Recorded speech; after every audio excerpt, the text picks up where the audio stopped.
22 tahun pasca runtuhnya Orde Baru, kita tidak merasakan perubahan yang signifikan. Sepanjang 6,5 tahun pertama, di era Presiden Habibie, Gus Dur, dan Megawati, kita hanya diberi pemanis kembang gula.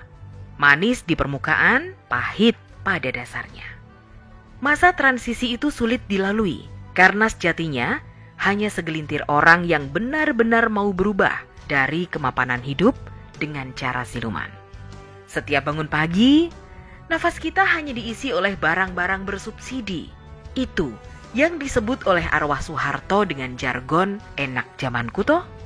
Beberapa kali kita katakan, munculnya SBY adalah sebuah kecelakaan fatal buat Indonesia.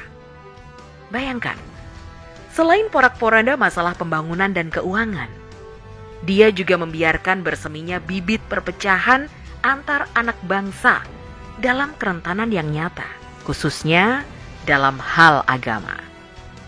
Pembiarannya terhadap HTI, FPI yang ber-DNA teroris adalah bukti dia tak peduli Indonesia mau jadi apa. Yang penting dia happy sambil nyanyi. Atau itulah kapasitasnya, sehingga outputnya nyaris menghanguskan Indonesia. Sampai pada titik masuk ke zona membahayakan, SBY hanya prihatin. Untung saja Tuhan berkehendak lain.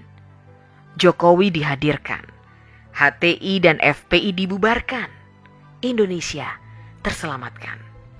Hadirnya Jokowi bak mimpi di ujung tidur yang panjang.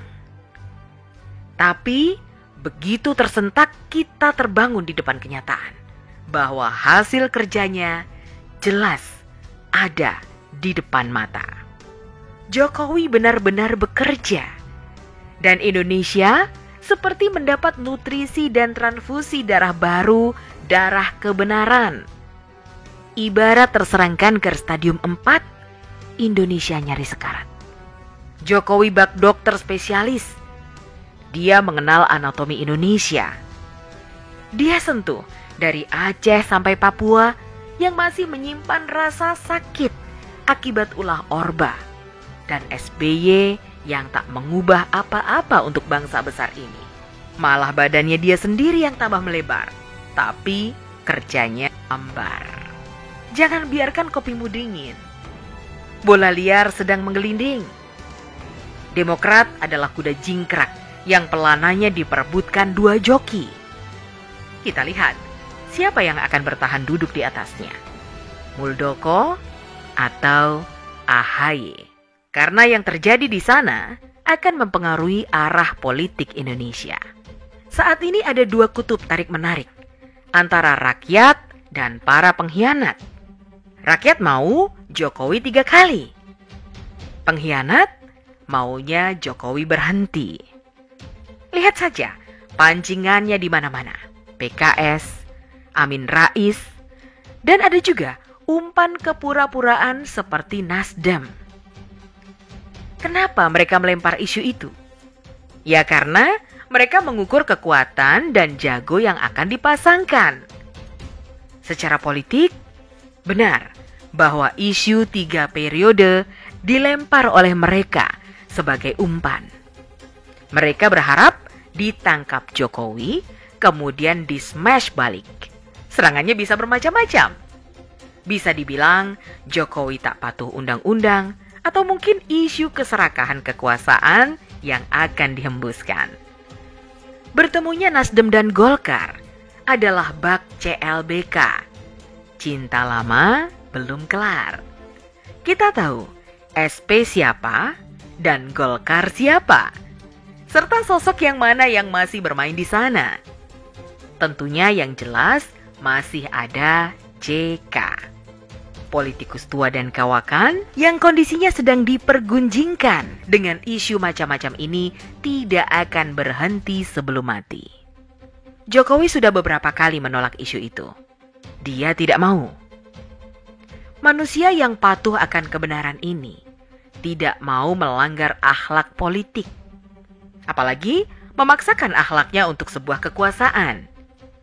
Pertanyaannya, kalau Jokowi tidak mau, walau jelas figurnya masih sangat diperlukan Dan itu bukan asal-asalan, karena rakyatlah yang memintanya. Jadi, Pak Jokowi tidak harus merasa dijerumuskan. Bagaimana kalau kelak hasil kerjanya dihancurkan para buaya yang kelaparan?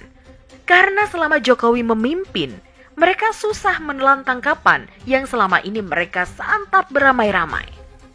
Mereka menyantap APBN, APBD, sumber daya alam, BBM, ikan laut, dan seterusnya. Apa tidak sia-sia jerih payah membangun jatuh bangun selama 10 tahun mau diserahkan ke penyamun yang sudah lama manyun? Bagaimana Jokowi punya perasaan dijerumuskan? Ada 86 juta suara yang memilihnya.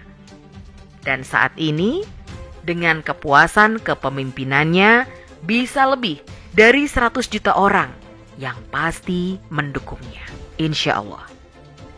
Tapi ini bukan lagi soal didukung dan tidak didukung. Ini masalahnya ada pada Jokowi yang sudah beberapa kali menolak dicalonkan lagi. Pertanyaannya dan lagi-lagi pertanyaan, siapa yang akan menggantikan? Kita tidak ada harapan kalau menunggu partai yang mengusung.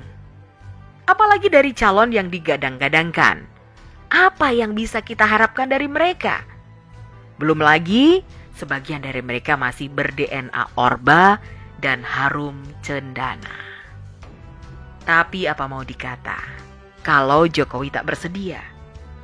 Kita tunggu sinyal Jokowi dan bagaimana Demokrat disikat.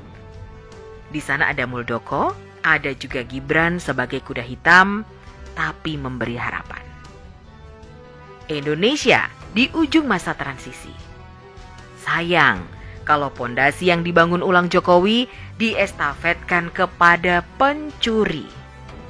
Kita bakal gigit jari dan mereka menari lagi.